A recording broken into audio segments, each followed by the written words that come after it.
کوئی شکر کی پٹی بھی باندھ نہیں تھا. حضرت ایوب 18 سال بیمار رہے. زوجہ کہنے لگی دعا کر لو تو آپ فرمانے لگے بی بی سے کہ صحت کتنی دیر رہی؟ اس نے کہا 60 سال. تو آپ فرمانے لگے ذرا بیماری کو بھی 60 سال گزر لینے دو پھر دعا بھی کر لیں. یہ دعا کی اللہ، یہ لفظ کہے اللہ نے صحت دے دی، تندرستی آ گئی. ایک دن گھر میں بیٹھے بیٹھے زوجہ کہنے لگی کہ ایوب یہ بتاؤ دکھ اچھے کہ سکھ؟ آپ فرمانے لگے سارے دن ہی اللہ کے ہیں پر دکھ بڑے اچھے تھے. مجھ سے پوچھو تو دکھ بڑے اچھے تھے. کہا کس طرح؟ تو حضرت ایوب فرمانے لگے جب میں بیمار تھا تو 24 گھنٹے میں ایک دفعہ میرا رب میرا حال پوچھا کرتا تھا. ایک دفعہ میرا اللہ پوچھتا تھا ایوب تیرا حال کیا ہے؟ فرماتے ہیں 12 گھنٹے تو لذت ہی رہتی تھی کہ میرے رب نے میرا حال پوچھ لیا ہے، اور اگلے 12 گھنٹے میں انتظار کرتا تھا مالک حال دوبارہ کب پوچھے گا. فرمانے لگے اب صحت تو ہو گئی ہے پر اب میرا رب میرا حال تو نہیں نہ پوچھتا. بھائی مشکلات جو ہوتی ہیں وہ تو تجھے سجا دیتی ہیں، سوار دیتی ہیں. تجھے یاد آتا ہے کوئی اپنا، جب تجھے درد ہوتی ہے نا، تکلیف ہوتی ہے، پھر تیرا دل کرتا ہے کوئی کندھا ملے جہاں میں سر رکھ کے رہوں. پھر اسی لیے تو کسی درویش سے کسی نے پوچھا تھا اپنا کون ہوتا ہے؟ تو کہا جو تجھے دکھ کے وقت یاد آئے وہ تیرا اپنا ہے. جو تجھے عین آزمائش کے وقت یاد آئے اور تجھے اس کا نمبر فوراً تیرے موبائل پہ چلنے لگے وہ تیرا اپنا سجن ہے جس کو تو دکھ کے وقت یاد کرے. تو بھائی مشکلات کے بعد جو اللہ آسانی دیتا ہے. حضرت ابراہیم کو آگ میں بھی پھینکا گیا، حضرت ابراہیم علیہ السلام کو ستایا بھی گیا، نکالا بھی گیا، لیکن جب ان مشکلات سے گزرے تو میرا رب فرماتا ہے وَإِذِ ابْتَلَىٰ إِبْرَاهِيمَ رَبُّهُ بِكَلِمَاتٍ فَأَتَمَّهُنَّ قَالَ إِنِّي جَاعِلُكَ لِلنَّاسِ إِمَامًا. کہا جب ابراہیم پورے اترے تو پھر ہم نے انہیں امام بنا دیا. یا اللہ کس طرح کی امامت دی؟ فرمایا میں نے اتنی اعلیٰ شان عطا کی ہے کہ اپنے لاڈلے رسول کو جناب ابراہیم کی نسل میں پیدا فرما دیا ہے. میں نے مصطفیٰ کو ان کی نسل میں پیدا کر دیا، قیامت تک کے لیے ان کا وقار بڑھا دیا. اللہم صلی علی محمد وعلی آل محمد کما صلیت علی ابراہیم وعلی آل ابراہیم. ان کی عظمت بڑھا دی، اس لیے کہ جب وہ آزمائش سے گزر کر کے آئے پھر جو آسانی دی. میرے نبی پاک صلی اللہ علیہ وسلم نے دین ابراہیمی کی بہت ساری چیزوں کو رکھا. کہا میں ملت ابراہیمی پہ ہوں. جب کوئی مشکلات کو عبور کر کے آتا ہے، جب کوئی تکلیفیں سہ کر کے آتا ہے، اس کے لیے جو اجر ہوتا ہے، اس کے لیے جو پھر اللہ کتنی ذرا بڑی توجہ کیجئے گا. لوگ سمجھتے ہیں فلاں آدمی مشکل میں ہے تو شاید مشکل میں ہی رہے گا، فلاں آزمائش میں ہے تو شاید میرا اللہ فرماتا ہے ایک مشکل دے کے میں 2 آسانیاں بھی دوں گا. تم مشکل دیکھ رہے ہو، مشکل نہ دیکھو، وہ جو اس کو بعد میں آسانی آنے والی ہے، اور ڈبل جو میں اس پر نعمت کرنے والا ہوں اس کو دیکھو.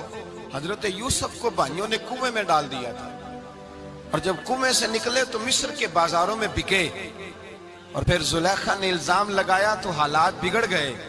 حضرت یوسف کو جیل جانا پڑا. کتنی کٹھن زندگی تھی، لیکن میرے مالک کو کچھ اور ہی منظور تھا. کنویں میں گرنے والے، بازار میں بکنے والے، جیل میں جانے والے، الزام لینے والے جناب یوسف کو رب کریم نے اسی مصر کا بادشاہ بنا دیا. اللہ پاک نے اسی مصر کا حکمران بنا دیا. یاری تیری سونا ہے پر ازمیشاں تیریاں اگ. اے سونا پرکھیا جاوند آئی پہلو نال اگاں دے لگ.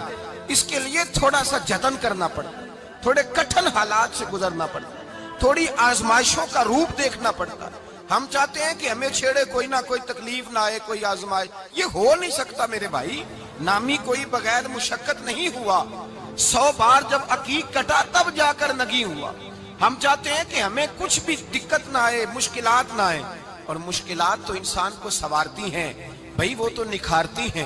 کبھی پوچھا کرو جا کر کے کسی گندم کے دانے سے کہ تو کہاں سے ہو کے آیا ہے، کہاں سے نکل کے آیا ہے، تو وہ بتلائے گا کہ بڑے مشکل مراحل سے گزرا ہوں اور پھر اللہ نے مجھے طاقت دی ہے کہ میں انسان کے وجود کا حصہ بناؤں. تو بھائی کٹھن مراحل، آزمائشیں، تکلیفیں یہ انسان کو بڑا انسان بنا دیتی، یہ اس کے لیے ترقیوں کا پیش خیمہ ہوتی. ہمارے جوان پریشان ہو جاتے ہیں، عورتیں خاص کر کے اس بات پہ توجہ کرے، وہ بڑی جلدی غم لے جاتی ہیں. وہ کہتی ہیں جانے میرا کچھ ہوگا ہی نہیں، جانے میرا کچھ ہو ہی نہیں سکتا. میرے بھائی درجنوں اور بیسیوں لوگ ایسے ہیں جن کی اولادیں نہیں تھی لیکن نام ان کا ان سے بھی زیادہ ہے جو بڑے بڑے صاحب اولاد. حضرت خواجہ معین الدین اجمیری کو جانتے ہیں آپ لوگ؟ نہیں، جو جانتے ہیں وہ بولے جانتے ہیں جی؟ لو جی، کافی سارے جانتے ہیں، تھوڑے جی رہ گئے نا مگر جانتے ہیں نا خواجہ صاحب کو؟ ان کے کسی بیٹے کو جانتے ہوں؟ نہیں جانتے، نہیں جانتے، نہیں جانتے آپ ان کے بیٹے کو۔ حضرت خواجہ معین الدین اجمیری رحمت اللہ تعالیٰ علیہ کے بیٹے کو نہیں جانتے، لیکن ویسے آپ ہندوستان میں کسی آدمی کو چھیڑ کے دیکھیں، وہ کہے گا میں خواجہ صاحب کا روحانی بیٹا ہوں، میں اولاد۔ حضرت غوث اعظم رضی اللہ تعالیٰ عنہ کی اولاد کو کم لوگ جانتے ہیں، لیکن آپ ویسے کسی کو پوچھ کے دیکھیں 11ویں والا پیر کون ہوتا ہے، ہر آدمی ہاتھ اٹھا کے بتائے گا خدا کے فضل سے ہم پر ہے سایہ غوث اعظم کا، ہمیں دونوں جہاں میں ہے سہارا غوث اعظم۔ لوگ جھوم کے بتلائیں میرے بھائی، یہاں لوگ پریشان ہو جاتے ہیں کہ اولاد ہوگی تو یہ ہوگا، فلاں ہوگا تو یہ ہوگا۔ بھائی ایسی کوئی بات نہیں، میرے پاس پیسے ہوتے تو میرا ابا بیماری سے فوت نہ ہوتا۔ جو مالدار ہوتے ہیں تو کیا وہ بچ جاتے ہیں؟ حضرت اسرائیل انہیں چھوڑ جاتے ہیں؟ او خدا کے بندے، تو کیسی بات کر رہا ہے؟ یاد رکھ، یہ جو آزمائشیں ہوتی ہیں، یہ جو تکلیفیں ہوتی ہیں، یہ جو تھوڑے سے مشکل حالات ہوتے ہیں، حضرت یونس علیہ السلام کی دوستی ہوگی حضرت جبریل امین سے، جناب جبریل ملنے آئے۔ حضرت یونس علیہ السلام فرمانے لگے جبریل میرا دل کرتا ہے مجھے اس بندے کی ملاقات کرا جو اللہ کا سب سے زیادہ عبادت گزار بندہ ہے۔ حضرت جبریل امین لے گئے دور دور فلسطین کے علاقے میں، اور لے جا کر ایک بندے سے ملاقات کرائی جس کی دونوں آنکھیں بھی کوئی نہیں تھی، دونوں بازو بھی کوئی نہیں تھی، دونوں پیر بھی کوئی نہیں تھی، اور اس بندے کی زبان پر لفظ بڑا کیا جاری تھے، یا اللہ تیرا شکر ہے، یا اللہ تیرا، بول کے کہیے یا اللہ تیرا، اے اللہ تیرا شکر ہے، شکر شکر کر رہا تھا۔ حضرت جناب سیدنا یونس علیہ السلام کہنے لگے میں نے تجھے عبادت گزار کو ملانے کو کہا تھا، تو کہاں لے آیا؟ حضرت جبریل کہنے لگے یا یونس، یہ ہر چیز جانے کے باوجود اپنے رب کی رضا پہ راضی ہے۔ اس وقت دنیا میں نبیوں کے بعد جس سے اللہ سب سے زیادہ پیار کر رہا ہے وہ یہی بندہ ہے، یہ اپنے رب کی رضا پہ راضی ہے۔ اے تن میرا کنگی ہووے تے میں زلف سجن دی باواں، تے پوش میرے دی جتی بن جائے تے میں یار دی قدمی آواں، مارو مارو مینو مار مکاؤ کوئی عذر نہ پیش لے آواں، تے جے سونا ہی میرے دکھ وچ راضی، جے سونا ہی میرے دکھ وچ راضی، جے سونا ہی میرے دکھ وچ راضی، تے میں سکھ نو چلے ڈاواں۔ مالک کی جب اس حال میں راضی ہے تو بس ٹھیک ہو گیا، ٹھیک ہو گیا۔ ستا اٹھ کے کوئی نہیں خوش ہوندا،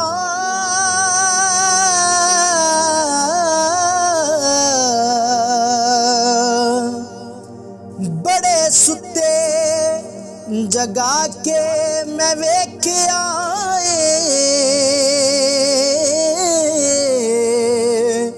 اوے کتے جیا نہیں کوئی وفادار ڈٹھا،